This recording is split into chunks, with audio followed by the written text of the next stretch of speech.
রবের দায়িত্ব পালন করার ক্ষেত্রে যারা সীসা ডালা প্রাচীরের মতো দাঁড়িয়ে যায়, আমার আল্লাহ বলতেছে, আল্লাহ যাদের বন্ধু হয়ে যায় আওয়াজ করে বলেন তাদের কোনো টেনশন আসেনি। আরো জোরে বলেন টেনশন আছে। আল্লাহ নিজেই বলতেছেন, লা খাউফুন আলাইহিম ওয়ালা হুম ইয়াহজানুন। রব্বি কারীম ডাক দেয়া বলে তাদের কোনো ভয় নাই, তাদের কোনো টেনশন নাই। কারা? আমার আল্লাহ বলতেছে, ইন্নাল্লাযীনা ক্বালু রাব্বুনাল্লাহ, যারা বলে আমার রবকে আল্লাহ, আরো জোরে বলেন আমাদের রবকে, সুম্মাস্তাকামু, রবের দায়িত্ব পালন করার ক্ষেত্রে যারা সীসা ডালা প্রাচীরের মতো দাঁড়িয়ে যায়, আমার আল্লাহ বলতেছেন আমি আল্লাহ তাদের বন্ধু হয়ে যাই। আল্লাহ তাখাফু ওয়ালা তাহজানু, তাদের কোনো ভয় নাই, তাদের কোনো টেনশন নাই। আল্লাহু আকবার। এবার আমি জানতে চাই আমাদের সাথে আমাদের আল্লাহ আছে না নাই? কোনো ভয় আছে? হামলা হোক, মামলা হোক, জেল জরিমানা হোক, ফাঁসির কাস্টে যদি ঝুলতে হয়, আমরা ইসলাম প্রতিষ্ঠার ক্ষেত্রে তাও মানতে রাজি। কথা বলেন ঠিক কিনা? যাদের হৃদয়ে আছে আল্লাহর ভয়, তারা কবু পথ ভুলে যায় না। বলেন, যাদের হৃদয়ে আছে আল্লাহর ভয়, তারা কবু পথ ভুলে যায় না। আল্লাহর প্রেম ছাড়া এ দুনিয়ায় কারো কাছে কোনো কিছু চায় না। রাতের আধারে যারা সিজদাতে রয়, দু চোখের শ্রুতে নদী যেন বয়। রাতের আধারে যারা সিজদাতে রয়, দু চোখের শ্রুতে নদী যেন বয়। ছলনার হাত ছানি যতই আসুক, ছলনার হাত ছানি যতই আসুক, পেছনে ফিরেও তাকায় না, পেছনে ফিরেও তাকায় না।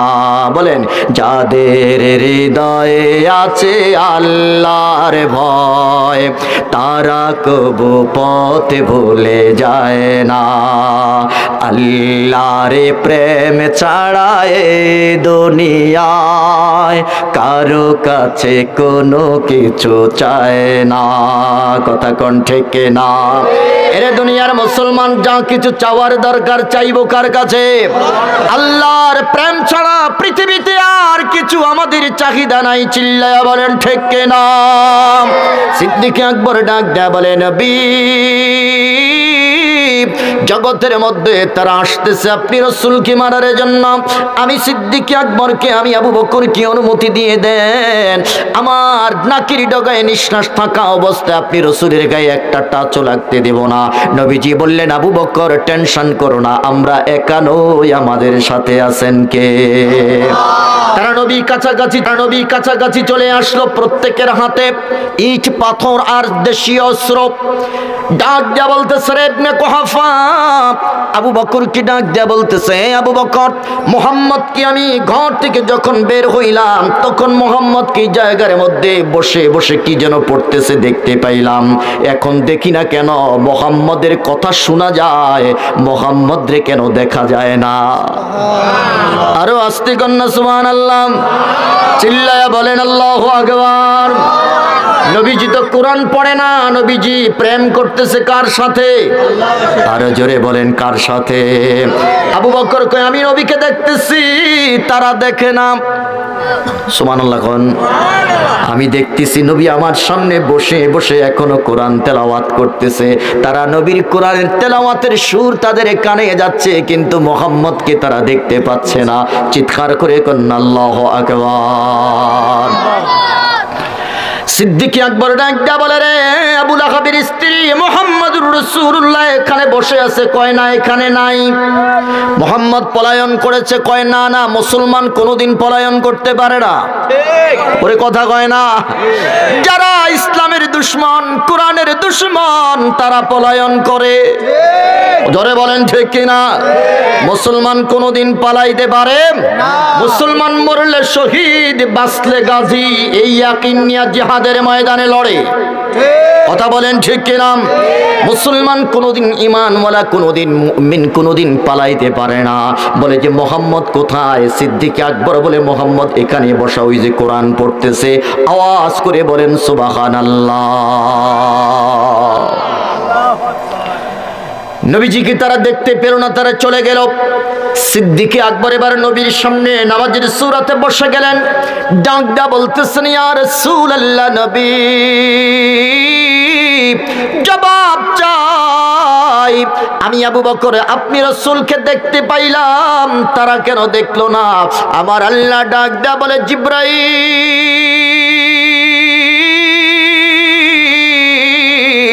যাও, আবু বকর আমার নবীকে প্রশ্ন করেছে, নবীর জবাব দেওয়ার প্রয়োজন নাই। আমি আল্লাহ নিজে নবীর পক্ষ হইয়া আবু বকরের প্রশ্নের জবাব দিচ্ছি। আরো জোরে বলেন আল্লাহু আকবার। জবাব দিচ্ছেন কে? আমার আল্লাহ বলতেছে, মুহাম্মদুর রাসূলুল্লাহ তো দুনিয়ার কোন সাধারণ বই পড়ে না। মুহাম্মদুর রাসূলুল্লাহ কোরআন পড়তেছে। মুহাম্মদুর রাসূলুল্লাহ আমি আল্লাহর সাথে প্রেম করতেছে। জবাবটা আবু বকর আমার কাছ থেকে নিয়ে যাও। জিব্রাইলকে সাথে সাথে কোরআনের আয়াত দিয়া দুনিয়াতে ল্যান্ড করাইলেন। জোরে জোরে কোন সুবহানাল্লাহ। জিব্রাইল ডাকতে বলে, আবু বকর প্রশ্নের জবাব আমার কাছ থেকে নাও।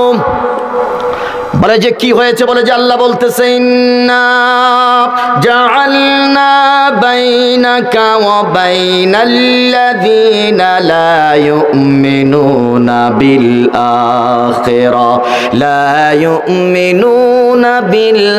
আখিরাতি হিজাবাম মাসতুরা। আওয়াজ করে বলেন আল্লাহু আকবার। ইয়া রাসূলুল্লাহ, আপনি যখন কোরআন তেলাওয়াত করতেছিলেন গো নবী, তারা আসতেছে, আসেছিল আপনাকে মারার জন্য। আপনি কোরআন পড়তেছেন, আপনি ওঠেন নাই। আমি আপনি এবং তাদের মাঝখানে একটা গোপন পর্দা তৈরি করে দিয়েছি, যার কারণে তারা আপনি রাসূলকে একটা মুহূর্তের জন্য দেখতে পারে নাই। আবু বকরের সামনে পর্দা ছিল না, তাদের চোখের সামনে পর্দা দিয়ে দিয়েছেন কে? আরো জোরে বলেন কে? এই জন্য তারা আপনি রাসূলকে দেখতে পারে নাই। আবু বকর দেখেছে। আল্লাহু আকবার কোন। এই জন্য বলি, কোরআন যদি আমাদের সাথে থাকে, বাঁচানোর মালিক কে? রাবিয়া বস্তির সম্মুখ ভাগ থেকে কোরআন নিয়ে গেল। এরে দুনিয়ার মুসলমান, 7 দিন পর্যন্ত খাবার বন্ধ করে দিয়েছে। রাবিয়া বস্তির পেটে খাবার নাই। যেই মানুষটা প্রতিদিন প্রতি রাত কোরআন তেলাওয়াত না করলে পরে তার কোনো ভালো লাগে না। কোরআন পড়াটা তার নেশা ছিল। কোরআন না পড়লে পরে চোখে ঘুম আসতো না। ওই মানুষটা 1 সপ্তাহ হয়ে গেল কোরআন পড়তে পারে না। মালিক পক্ষ তার খাবার বন্ধ করে দিয়েছে। যে বাতিটা জ্বালাইয়া কোরআন তেলাওয়াত করতো, এই কোরআন বাতিটা পর্যন্ত নিয়ে গেছে। আল্লাহর কাছে চোখের পানি ছেড়ে ডাক দিয়া বলতেছে, আল্লাহ আমি খাবারে চাই না, আমাকে শক্তি দাও, তোমার কুদরতি আলো জ্বালাইয়া দাও, আমি যেন বিনা তেলে বিনা বাতিতে কোরআন পড়তে পারি। সুবহানাল্লাহ খান। আর জোরে বলেন আল্লাহু আকবার। বলেন রাবিয়া বস্তি চাইছে কার কাছে? রাবিয়া বস্তি গোলামি করে আল্লাহর, সারাদিন পরিশ্রম করে, হাড় ভাঙা পরিশ্রম করে, আর আল্লাহর দরবারে রাত্রিটা তিনি আল্লাহর জন্য কুরবান করে দিতেন। সারা রাত তাহাজ্জুদের নামাজ আর কোরআন তেলাওয়াত করে করে কাটাইতো। আওয়াজ করে কন্যা সুবহানাল্লাহ। আমার আল্লাহ ডাক দেয়া বলে, রাবিয়া টেনশন করো না, যারা আমাকে রব হিসাবে স্বীকৃতি দেয়, আমি আল্লাহর দায়িত্ব পালন করার ক্ষেত্রে যারা অটল অবিচল থাকে, তাদের কোনো ভয় নাই, তাদের কোনো টেনশন নাই। সুবহানাল্লাহ কোন আরো জোরে জোরে কন্যা সুবহানাল্লাহ। এ রাবিয়া দুনিয়ার খাবারের দরজা তোমার জন্য বন্ধ হয়ে গেছে, আমি আল্লাহ জান্নাতি খাবারের দরজা তোমার জন্য খুলে দিলাম। আরে আস্তে কন্যা সুবহানাল্লাহ। রাবিয়া মুসল্লা তুলা দাও, তোমার জায়নামাজের নিচে জান্নাতি খাবার হাজির। এরে দুনিয়ার মুসলমান, রাবিয়া বস্তি ডাক দেয়া বলে, আল্লাহ আমার আলোর দরকার, আমি কোরআন পড়তে চাই। সুবহানাল্লাহ খান। আমাদের দেশে কত রাবিয়া আছে, রাবিয়া বস্তির মতো কোরআনের প্রেমিকা নাই। কত রাবিয়ারে মার্কেটে পাওয়া যায়, কত রাবিয়ারে বাজারে পাওয়া যায়, কত রাবিয়ারে পার্লারে পাওয়া যায়। ওরে কথা কয় না, আপনাদের এলাকায় মনে হয় মহিলারা বাজারে যায় না? হ্যাঁ, আপনাদের এলাকায়ও যায়। আমি তো মনে করছি মনে হয় শুধু ঢাকার শহরের মহিলারাই যায়, এখন দেখি যাত্রাপুরের মহিলারাও যায়। রে মুসলমান, রাবিয়া পাওয়া যায়, কিন্তু রাবিয়া বস্তির মতো কোরআনের প্রেমিকা পাওয়া যায় না। চিল্লায় বলেন ঠিক কিনা? এজন্য শায়ের বলেছে, কোরআনের তেলাওয়াত আছে আগের মতোই, কোরআনের তেলাওয়াত আছে আগের মতোই, রাবিয়া বসরির মতো প্রেমিকা নেই, রাবিয়া বসরির মতো প্রেমিকা নেই। আজও সেই কোরআন আছে, হাদিস আছে, সেই মানার মানুষ নেই, সে আবু বকর ওমর নেই। কথা কোন ঠিক কিনা? আজানের রসম আছে আগের মতোই, আজানের রসম আছে আগের মতোই, বেলালের সেই রুহ নেই, বেলালের সেই রুহ নেই। আজও সেই কোরআন আছে, হাদিস আছে, সে মানার মানুষ নেই, সে আলী হায়দার ওসমান নেই। কথা কোন ঠিক না? রাবিয়া তো কত রাবিয়া আছে মিয়া। রাবিয়া বস্তির মতো একটা কোরআনের প্রেমিকা আল্লাহর কাছে বলছে যে আল্লাহ আমি শক্তি দাও, আমাকে শক্তি দাও তুমি, যাতে আমি তোমার গোলামি করতে পারি। সুবহানাল্লাহ কোন।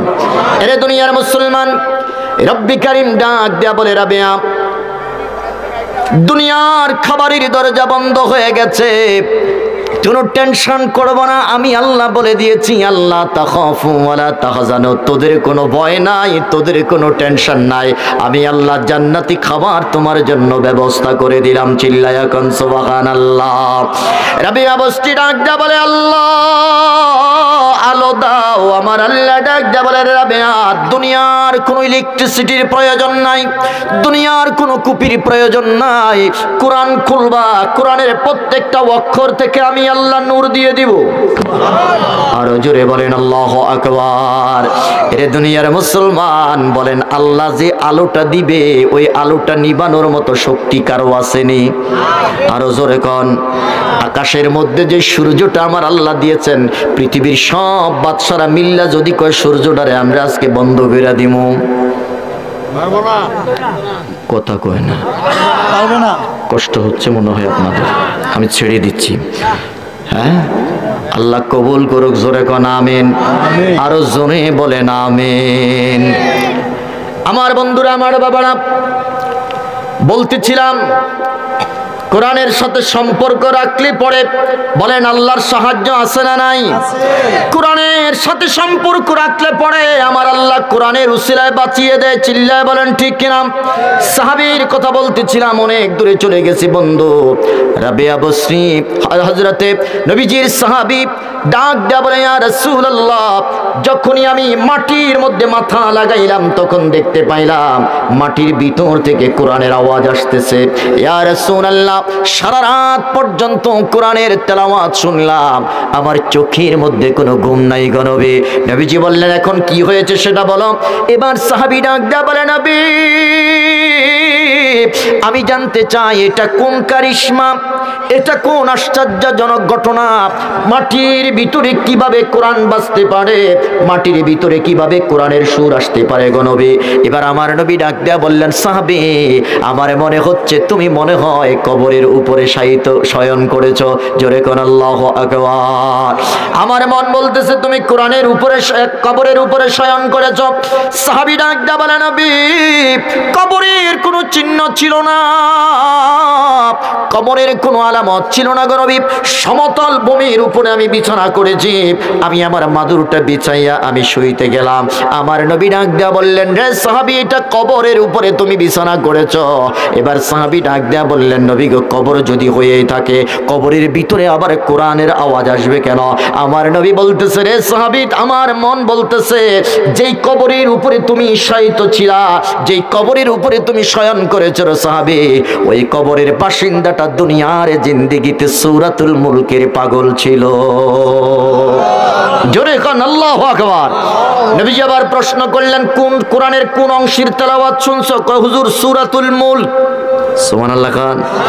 এবার আমার নবী ডাক দেয়া বললেন সাহাবী কোরআনের পাগল ছিল, সূরাতুল মুলকের পাগল ছিল এই বাসিন্দাটা, এই মাইয়াতটা সূরাতুল মুলকের পাগল ছিল, যার কারণে আল্লাহ তাআলা তার কবরের মধ্যে সূরাতুল মুলকের তেলাওয়াত জারি রাখছেন।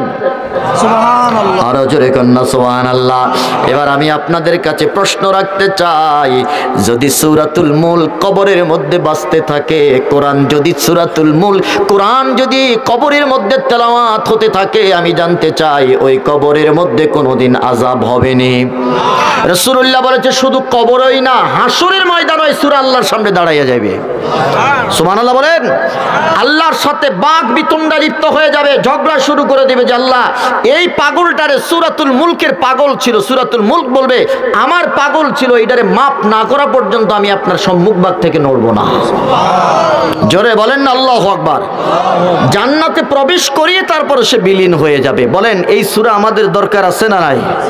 এই সূরার প্রথম আয়াতে বলতেছেন আল্লাহ তাবারাকাল্লাযী বিয়াদিহিল মুলকু ওয়া হুয়া আলা কুল্লি শাইইন কাদির। আমার আল্লাহ ডাক দেয়া বলতেছেন মহামান্বিত তিনি যার হাতে সব রাজত্বের চাবিকাঠি। সুবহানাল্লাহ খান। এরপরে বলতেছে ওয়া হুয়া আলা কুল্লি শাইইন কাদির, প্রত্যেকটা বিষয়ের উপরে সর্বক্ষমতার মালিক কে? এবার আসেন আমরা হলাম ভাড়াটিয়া, মালিক কে? আরো জোরে বলেন মালিক কে? এখন আমি যদি নিজে মালিক সাজি অথবা আল্লাহর সিদ্ধান্তের উপরে যদি কোনো সিদ্ধান্ত নেই, বাড়িওয়ালা ছাড় দিবেনি? ওই কথা কয় না, বাড়িওয়ালা তো ছাড় দিবে না, বরং উল্টা পাল্টা করলে ঘাড়ে ধাক্কা দিয়া বঙ্গোপসাগরে নিক্ষেপ করবে। কথা কন। উল্টা পাল্টা করলে ল্যাংড়া মশা নাকের ভিতরে ঢুকাইয়া জুতা পিটান কইরা পৃথিবী থেকে বিদায় দেয়। আরো আস্তে কন। কথা কন না গা তো ঠিক তো আস্তে কইলেন গা, ভয় আছে কথা কয় না, কষ্ট হচ্ছে আপনাদের, আমি ছেড়ে দিচ্ছি। তাও কই বেলি জি না তো জি কোনটা চলবে? মাহফিল চলবে কতক্ষণ? হ্যাঁ অনেকক্ষণ। সারা রাত? সারা রাত দেখে কে রাজি আছেন হাত উঠান। নারায়ে তাকবীর, নারায়ে রিসালাত। আল্লাহ কবুল করুক, জোরে কোন আমিন। আমার সময় শেষ। যাই হোক আপনাদের সারা রাত ওয়াজ শোনার সওয়াব আল্লাহ দিবেন, আমিন কোন। এক নাম্বার কথা হইল শ্রোতা কম, তো এত অল্প শ্রোতায় আলোচনা কইরা অভ্যস্ত না। তারপরেও আলহামদুলিল্লাহ এই বছর যাইয়া কইবেন সবাই যে আগামী বছর সালেহ হুজুর বলছে যে সবাই এক একজন 10 জন করে নিয়ে আইবেন। পারতেন না? ভাই বাতিজা চাচা জেঠা দাদা দাদি যারা আছে, দাদি আইনেন না, হ্যাঁ বাড়ির যারা আছে সবাই নিয়ে আসবেন। আল্লাহ কবুল করুক, আমিন কোন। আরো জোরে বলেন আমিন। এবার বলেন বাড়িওয়ালাকে? মালিককে? আমরা কারা? উল্টা পাল্টা করলে আল্লাহ ল্যাংড়া মশা নাকের ভিতরে ঢুকাইয়া জুতা পিটান দিয়া পৃথিবীতে থেকে বিদায় দেয়? বলেন মালিকের ক্ষমতা আছে না নাই? ভাড়াটিয়া যদি উল্টা পাল্টা করে আমার আল্লাহ ডাক দেয়া বলে, শুনো, বঙ্গোপসাগর নয় লোহিত সাগরের তলদেশে নিয়ে আমি আল্লাহ পানির নিচে চাপা দিয়া মারি। কথা কোন ঠিক কিনা? উল্টা পাল্টা করলে পরে গোষ্ঠী সহ তারপরে আমি বিদেশে পাঠাই। কথা কোন ঠিক কিনা? এরে দুনিয়ার মুসলমান, বাড়িওয়ালা বাড়িওয়ালাই থাকে, ভাড়াটিয়া কোনোদিন বাড়িওয়ালা হতে পারে? জোরে বলেন ক্ষমতার মালিক কে? আরো জোরে বলেন কে? কোরআনে ক্ষমতার কথা আছে না নাই? রাজত্বের কথা আছে না নাই? আমরা এগুলা কইলেই তো আপনারা আমাদেরকে মৌলবাদী বলেন, জঙ্গিবাদী বলেন, যুদ্ধ অপরাধী বলেন। কথা বলেন ঠিক না? কোরআনের কথা কইলেই পরে আপনাদের শরীরে চুলকানি আরম্ভ হয়ে যায়, অথচ আমার আল্লাহ নিজেই রাজনীতির কথা কোরআনে বলেছে। কথা কোন ঠিক না? ছোট্ট একটা উদাহরণ দেই। দানিয়াল আলাইহিস সালাতু ওয়াস সালামের নাম তো আপনারা শুনছেন। এই উদাহরণটা দিয়ে আমি আমার আলোচনা শেষ করছি। মুসলমান, অনেক লম্বা আলোচনা, এই আয়াতের উপরে আলোচনা করলে রাত শেষ হয়ে যাবে। এ মুসলমান, হযরতে দানিয়াল আলাইহিস সালাতু ওয়াস সালাম তার কওমের লোকদেরকে বললেন, শুনো, তোমরা যদি আল্লাহর পথে না আসো, কালিমার পথে না আসো, ইসলামের পথে না আসো, আমার আল্লাহ তোমাদের অপরাধের কারণে জালিম সরকার তোমাদের উপরে চাপাইয়া দিবে, যার কারণে জালিম সরকার তোমাদের উপরে অত্যাচার শুরু করে দিবে, তোমরা সহ্য করতে পারবে না। দানিয়াল যখন এই কথাগুলো মাঠে ময়দানে বলেছিল, তখন এলাকার মানুষগুলো বলছে, মোল্লার দূর মসজিদ পর্যন্ত, মোল্লা খালি মিম্বরের মধ্যে বইলে এগুলা কয়, আর কোনো কথা নাই। আমরা এগুলা মসজিদে কইলি তুমি চাকরি সহ টান দিছি, কথা কয় না। জোরে কোন? মসজিদের মিম্বারে কথাগুলো কইলে আমগো চাকরি নাই। হক কথা কইলেই পরে আপনাকে চেহারা মলিন হয়ে যাইতো। সুদের বিরুদ্ধে কথা কইলে সভাপতির গায়ে লাগতো, ঘুষের বিরুদ্ধে কথা কইলে সেক্রেটারির গায়ে আগুন জ্বলতো। কথা বলেন। যার কারণে কত ইমামের চাকরি চলে গেছে। বলেন দেখি, ইমামরা আছে তারা নাই? কথা কয় না। ইমামরা আছে না নাই? মসজিদও আছে না নাই? তারা কই গেছে? আমার বন্ধুরা, আমার বাবারা, খুব গভীর মনোযোগ। সূরাতুল মুলক থেকে শিক্ষা নাও মিয়া। বলেন বাড়িওয়ালাকে? আরো জোরে বলেন মালিককে? দানিয়াল পয়গম্বর ডাক দেয়া বলতেছে, শোনো, জগতের মধ্যে আমার কথাগুলো তোমরা শোনো, আমার কথা শুনে তোমরা ইসলামের দিকে আসো।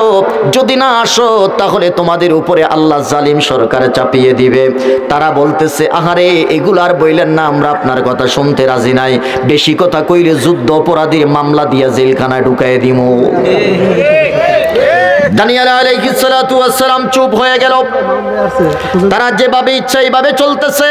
মুসলমান, দুনিয়ার জিন্দেগিতে আমার আল্লাহ তাদের জন্য জালিম বাদশা চাপাইয়া দিল বখতেনসরকে। পৃথিবীতে 4 জন বাদশা তাম পৃথিবীটা শাসন করেছে, 2 জন ইমানদার আর 2 জন হলো বেঈমান। এরে দুনিয়ার মুসলমান, 2 জন বেঈমানের মধ্যে একজন হলো বখতেনসর। দানিয়াল আলাইহিস সালাতু ওয়াস সালামের কওমের জন্য আল্লাহ চাপিয়ে দিলেন। এবার এই বখতেনসর তার রাজত্বটাকে প্রতিষ্ঠিত করার জন্য, তার ক্ষমতাটাকে প্রতিষ্ঠিত করার জন্য এক এক করে 70,000 আলেম ওলামা, 70,000 ঈমানওয়ালা মুসলমানদেরকে জেলখানার ভিতরে ঢুকাইছে। নাউজুবিল্লাহ বলবেন না? কত হাজার? 70,000। জোরে জোরে বলেন কত হাজার?